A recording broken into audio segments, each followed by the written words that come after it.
ಆಮೇಲೆ ನಾನು ಈ ಥರ ರೆಡಿ ಆಗಿಬಿಟ್ಟು ರಾಘವೇಂದ್ರ ಸ್ವಾಮಿ ದೇವಸ್ಥಾನಕ್ಕೆ ಹೊರಟೆ.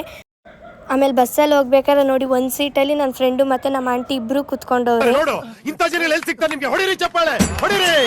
ಇದು ನಮ್ಮ ದೇಶ ಅಂದ್ರೆ ಇಂಥ ದೇಶದ ಬಗ್ಗೆ ಕೆಡದ ಮಾತಾಡ್ತೀಯ ನೀನು. ನೋಡು, ರಾಯರ ದೇವಸ್ಥಾನದ ಪಕ್ಕ ಈ ಆಂಜನೇಯನ ದೇವಸ್ಥಾನ ಇದೆ, ಅಲ್ಲಿಗೂ ಹೋಗಿದ್ವಿ. ಇದನ್ನ ನೋಡ್ಬಿಟ್ಟು ನೀವೇ ಕಂಡುಹಿಡೀರಿ ಏನು ಸ್ಪೆಷಾಲಿಟಿ ಇದೆ ಅಂತ. ನಾನು ನನ್ನ ಫ್ರೆಂಡ್ ಎವ್ರಿ ಥರ್ಸ್ಡೇ ಬಂದ್ಬಿಟ್ಟು ರಾಯರ ದೇವಸ್ಥಾನದಲ್ಲಿ ದೀಪ ಹಚ್ತೀವಿ, ತುಪ್ಪದ ದೀಪ. ರಾಯರಿಗೆ ಪ್ರತಿ ಗುರುವಾರ ತುಪ್ಪದ ದೀಪ ಹಚ್ಚೋದ್ರಿಂದ ತುಂಬ ಯೂಸ್ ಇದೆ. ನಾವೇನಾದರೂ ಒಂದು ಸಂಕಲ್ಪ ಮಾಡ್ಕೊಂಡು ಇಷ್ಟು ವಾರ ನಾವು ಬಂದು ದೀಪ ಹಚ್ತೀವಿ ಅಂತ ಅಂದ್ಕೊಂಡ್ರೆ ಆ ಕೆಲಸ ಖಂಡಿತವಾಗ್ಲೂ ಆಗುತ್ತೆ. ನನಗೂ ಆಗಿದೆ, ಅದಕ್ಕೋಸ್ಕರ ನಾವು ಹಚ್ತೀವಿ, ನಾವು ರಾಯರನ್ನ ನಂಬ್ತೀವಿ. ಆಮೇಲೆ ನಾನು 11 ಪ್ರದಕ್ಷಿಣೆ ಹಾಕಿದೆ ಅಲ್ಲೇ.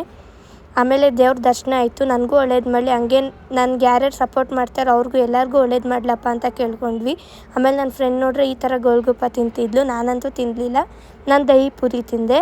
ಆಮೇಲೆ ಮನೆಗೆ ಬಂದುಬಿಟ್ಟು ಊಟ ಮಾಡ್ಕೊಂಡು ತಿಂದ್ವಿ.